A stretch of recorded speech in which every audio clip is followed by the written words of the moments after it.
Ако обичате ястия от коприва, непременно опитайте рецептата на Сийка Петрова. Набирате си прясна коприва, измивате я и махате дебелите дръжки. Бланширате в подсолена вода. В тиганче с зехтин запържвате лук и го наръсвате щедро с 2-3 супени лъжици брашно. Като се запържи брашното, добавяте копривата и бъркате. Който иска, може да добави и сухи чушки. Изчиствате сухите чушки от дръжките и семките. Сварявате ги и ги нарязвате на парчета. Слагате ги при копривата.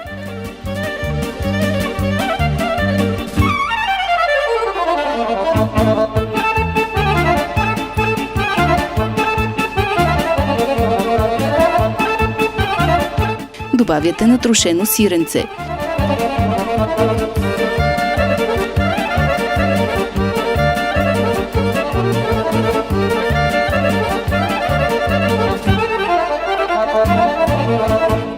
Чуквате яйцата и разбърквате енергично, за да стане на конци.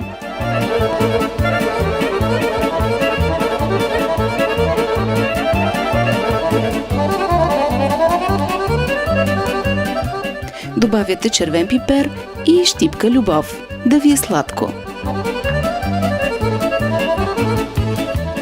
Проект «Валоризация на автентичната култура за трансграничен туризъм». Код на проекта 1521057.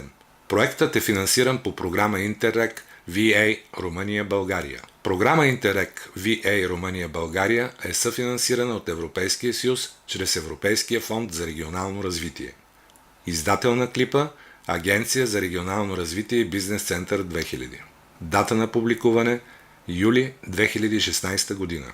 Съдържанието на този клип не представлява непременно официалната позиция на Европейския съюз. Отговорност за съдържанието на този клип носят единствено неговите автори.